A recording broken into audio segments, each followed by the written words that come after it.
Bom dia pessoal, eu me chamo Vitor Florindo e vou estar responsável por estar cuidando da parte ali da fixação do carbono, né? E como que ela vai ocorrer. Então, de início a gente tem que entender, igual os meus companheiros já falaram anteriormente, que vai estar muito relacionado ali na fotossíntese, né? Essa fixação de carbono. E na fotossíntese existem duas fases, né?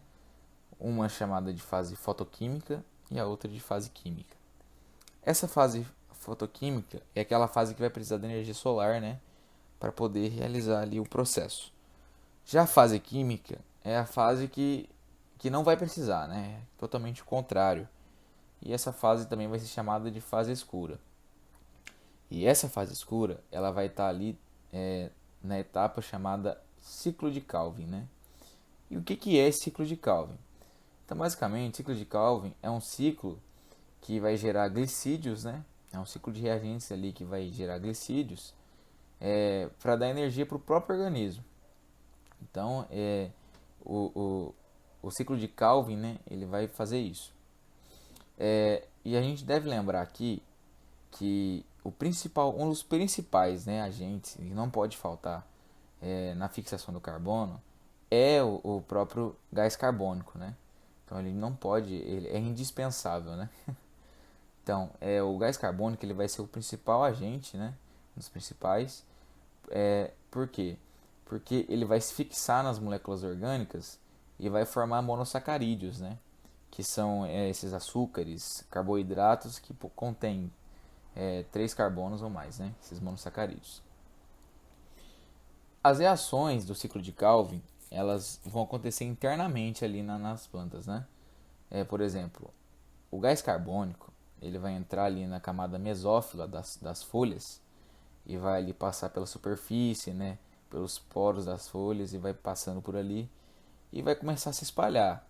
Assim que o gás carbônico se espalha pelas células da planta, ele começa a entrar na matriz, né, chamada de estroma. E ali está ocorrendo assim o ciclo de Calvin, chamado também de fase escura, né? Eu trouxe um exemplo aqui para vocês, para poder explicar melhor de como que ocorre. Vou olhar aqui para o slide.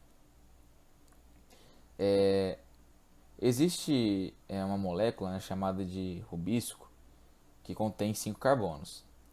Esse rubisco ele estimula uma ligação com o gás carbônico, o CO2. Ele já tem 5 carbonos, o CO2 tem um. Ele vai estimular uma ligação ali entre eles, né? E vai formar uma molécula com 6 carbonos. E isso, como essa molécula é uma molécula muito instável, né? Contém 6 carbonos, muito meio que pesada, ela vai se dividir, né? Essa molécula vai se dividir em duas moléculas de 3 carbonos cada.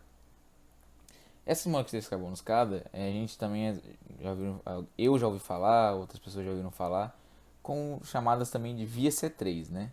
Que é chamada de fosfoglicerato. Essa via C3, ela como é autoexplicativo, né? É uma substância que possui 3 carbonos. Por exemplo, o arroz, né? O trigo, todas essas possuem esses 3 carbonos nessa via C3. Então, a fixação de carbono, esse processo, toda vez que o gás carbônico for ligar com o rubisco, toda vez que ele for ligar com o rubisco, ele vai ter que se dividir, né?